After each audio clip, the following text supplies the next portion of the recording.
I have 10 tips and tricks that will help you be successful on your next overnight or multi-day fishing charter. My dad's 84 years old, and I've been on hundreds of trips with him. I take these 10 tips into consideration when I'm planning my overnight trip with my dad so that he looks like this and not like that.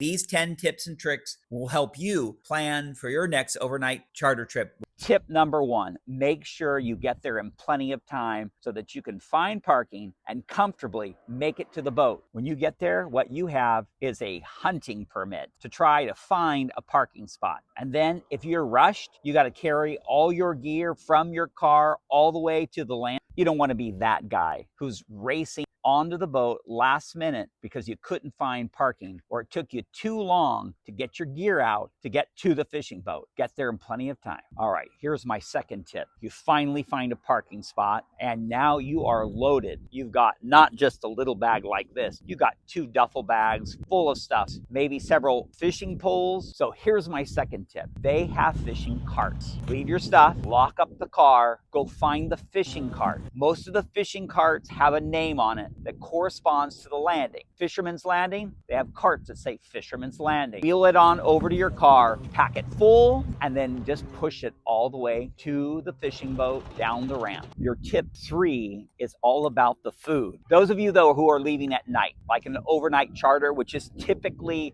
you're leaving at 7 or 8 o'clock, 9 o'clock at night, they're not going to serve you dinner. So you need to have eaten prior to getting onto the boat. Tip number 4 is all about mitigating seasickness. So my dad gets seasick and he uses the patch, which means that he needs to put the patch on the night before. And so a nice little reminder to your friend, to your aging father, to your fishing buddy, if it is one of the patches, get those on the night before. Boning and Dramamine, of course, read the directions, but in most cases, you need to take them at least an hour before getting on the boat. Do yourself a favor, take your meds before you get on the boat. Here's the other thing. Most places don't have bedding. So imagine getting to the place and you've forgotten. You have no pillow, you have no blanket, and you have no sleeping bag. And your bunk most likely does not have an electrical outlet. In fact, there may not be any electrical outlets in the bunk room at all because of the concern around fire. And so in that case, the only place they have an electrical outlet is actually in the galley. And in some cases, they just have 1 or 2. I don't know why, but oftentimes the electrical outlet is actually on the ceiling. And so here's your next tip. 4+ foot cable so that if you do need to charge, you can charge in any condition, whether the electrical outlet is on the ceiling or whether it's in the corner or whether it's on the floor. And so be prepared. At night, you're going to want yourself a flashlight, or even better yet than a flashlight, a headlamp with a band. Your hands are free. You can tie your hook. You can look into your bag. And so a headlamp, a flashlight, bring both of those things with a 4-foot plus charging cable so that no matter what situation, you're ready to go. Tip number 8, be prepared for the weather. You think, look, it's sunny and 72. Look at this. It's beautiful out right now. How could it possibly be cold in July? Well, at midnight, if you're bluefin tuna fishing or you fished all day and the wind is now 20 knots and all you have is this, the wind will be slicing through you. And so you got the spray, the 20 knots, and now you're fishing at night. So you want to be layered. You want to have a couple layers on. Yes, fine sweats, but something like the pelagic hurricane jacket, that's going to keep you warm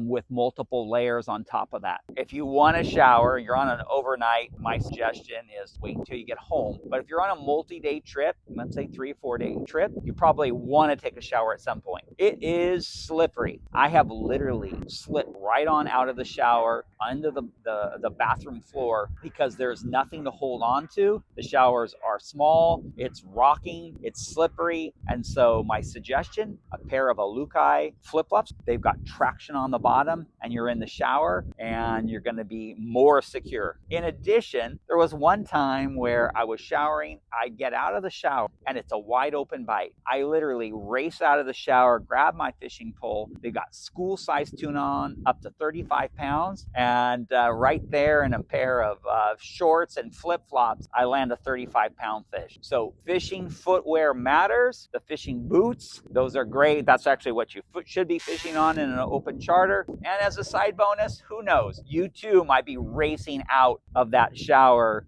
with your flip-flops if you're prepared and land yourself a 35 tuna. But remember these 10 tips and tricks. It will make your trip not just for yourself, but for your fishing buddy, especially if they've never been, more successful. And if you have an aging father that you want to take good care of because you want to fish with him for many years to come, make that trip enjoyable. And so the first and most important thing, get there in plenty of time so you can find parking, so that you can get that fishing cart and move everything there. If you need to grab something to eat, you have time to do that. Bring yourself a flashlight. Bring yourself an extra charging cable that's 4 feet or longer. I bring one that's 6 feet so that I can power up when I need. And may everyone have tight line, fish on, and fish on the deck.